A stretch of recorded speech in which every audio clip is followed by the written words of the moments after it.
Hello everybody, Roger here again. It's a beautiful spring day here in Sointula. I'm in the harbour. I'm just got some time to kill. I'm pumping out my uncle's boat, so figured I'd make a video about Sointula's harbour while I'm sitting here waiting for the boat to pump out.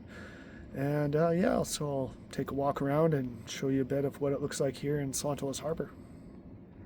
And this is what it looks like from where I'm currently sitting here. You're looking out towards what we call the new docks. It's not that new anymore, but they were put in sometime in the 1990s. Before that, though, we had these old docks. This is called the old docks where I currently am. And they were put in sometime in the 1960s, I believe. Behind all this, there is a breakwater, this rocky ledge meant to stop the storms from creating waves in the harbor here. So it makes a nice calm area for all the boats.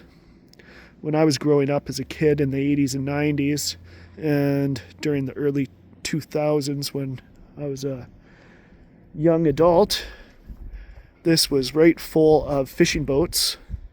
And now, as you can see, the fishing boats are becoming fewer and fewer, and you're getting more yachts and sailboats, and few fishing boats remain.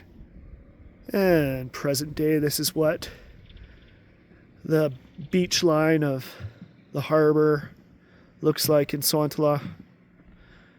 At one point in time, right in front of me there was J.S. McMillan's cannery.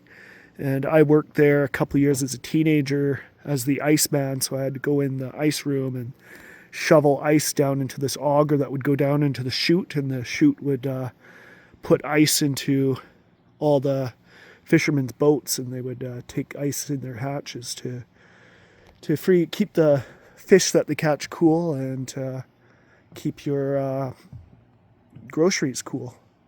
That other building, that yellow building there, I don't fully know the history of it off the top of my head, but it's been here a very long time, and maybe I'll learn some more about that in the future and talk some more about it. And while I'm waiting for the boat to pump, I'm just going to take a walk down here, show you what it looks like in the harbor here at Sointula. It's a beautiful spring day.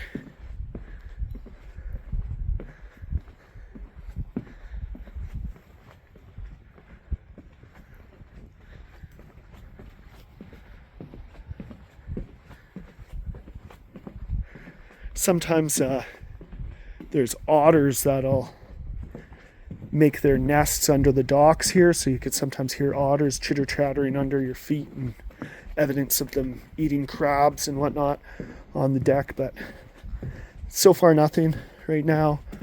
But it's early spring, so you never know when they start making babies. They might come and make a nest again in the docks. I'm just going to head down towards one of our boats. At one point in time, we had 4 boats in our fleet. This boat here, the Norgale, is the sister ship to a boat we used to own, a sailboat we used to own called the Millionaires. So we had at one time a boat that looked just like this. This boat was built here in Sointula.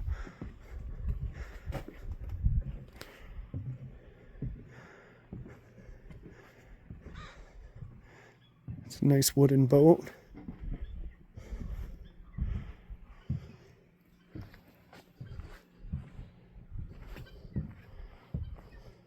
So this is the Norgale from behind, and this was one of the last boats that was built in the Williams boathouse. If you've been following my channel, you would see in a couple of my videos what's left of the Williams boathouse in town. I spoke of it before.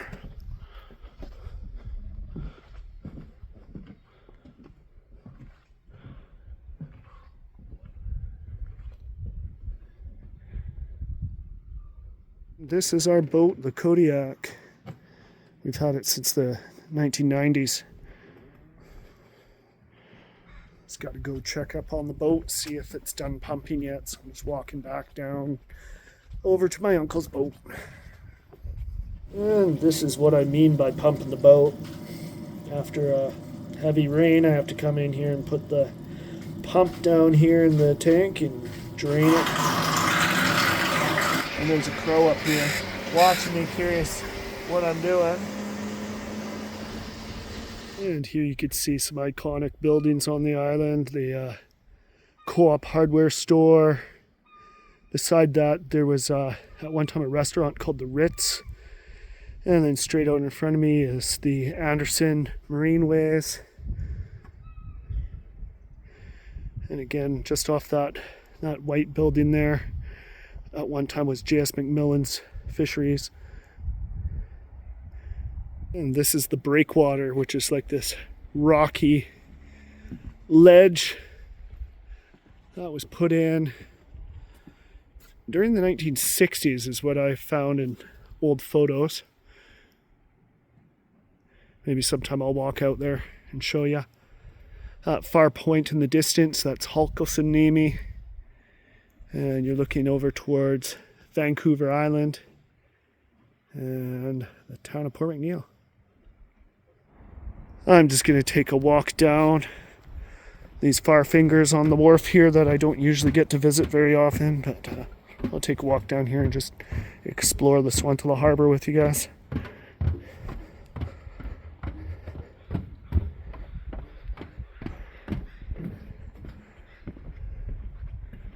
And over there, those are the fingers that I was just walking on. And let's take a walk and take a look down here.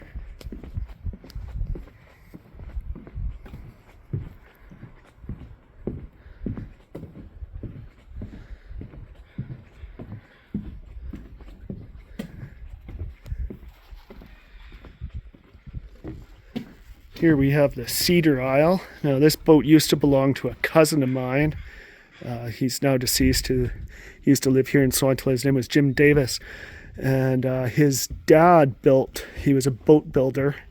And at one time his dad, Bobby Davis Sr., Robert Davis, my mother's uncle, they lived and homesteaded on Barry Island and built boats on Barry Island. And this boat here, the Cedar Isle, is one of those boats built by distant cousins.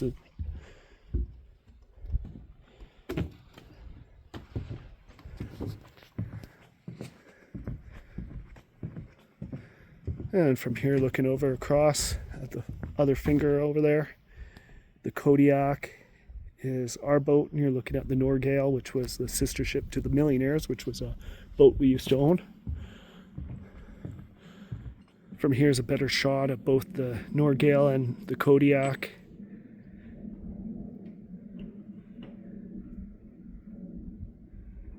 And here I am down at the new docks here in Sointula.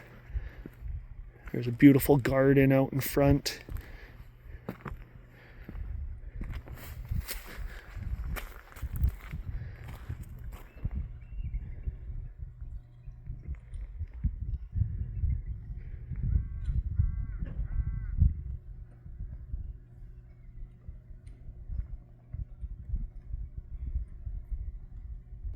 And this here is the Sturgeon 1, and we were the last owners of the Sturgeon 1. My mother owned this boat when I was a kid, and I used to fish on this boat with my mother.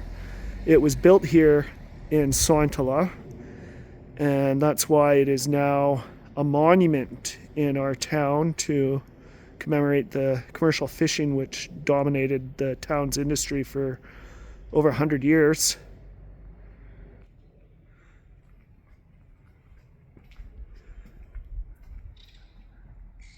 And they have neat little plaques here talking about the restoration of the boat.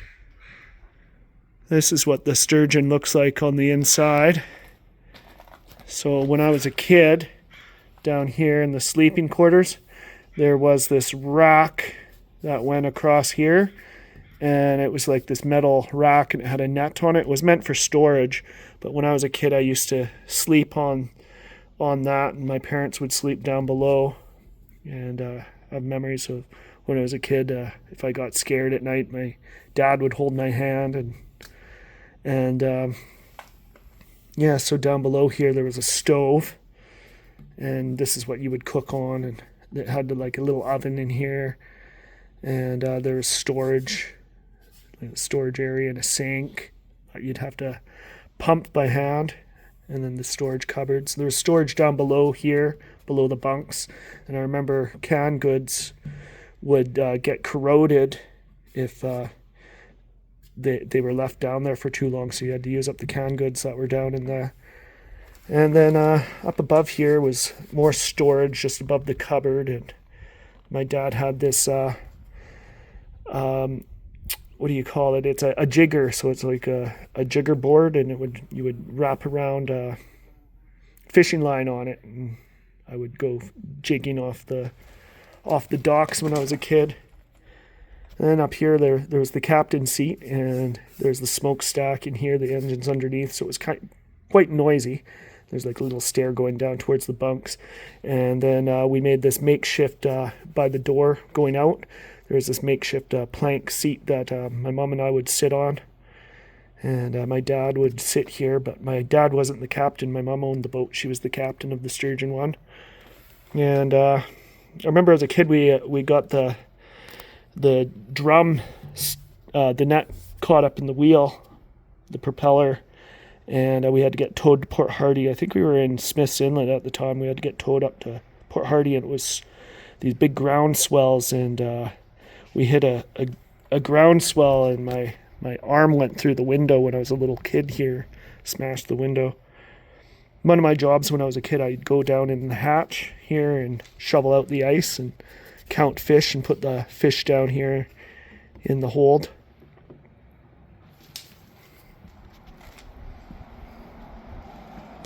Looking up, sturgeon going down.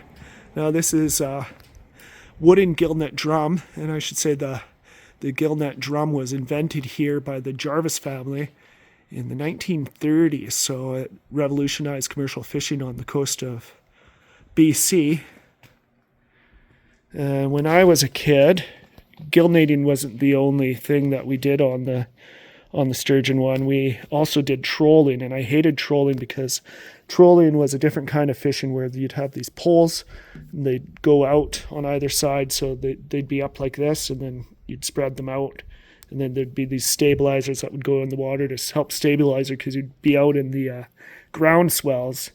And then from the poles there would be these things called girdies here, and you'd let out these fishing lines with hooks on them and reel in the fish. Gill netting I liked because you would set out, here's an example of gill netting where you set out the net and the fish get caught in the net, but you weren't in the rough waters when you were gill netting. When we had it for sale for many years, she was selling it for the same price that she paid for the boat, but when someone in the town came to her wanting to make it into a monument for the town because it was built here, my mom gave it to them. And then it took many years before they built this pavilion around the Sturgeon one. Just getting a clip of me with the Sturgeon one behind me for posterity. And that's all I have to say for today, so I'm going to end this video now. And don't forget to like, share, and subscribe if you want to follow along my video series here. And I will see you all in the next video. All right. Ciao.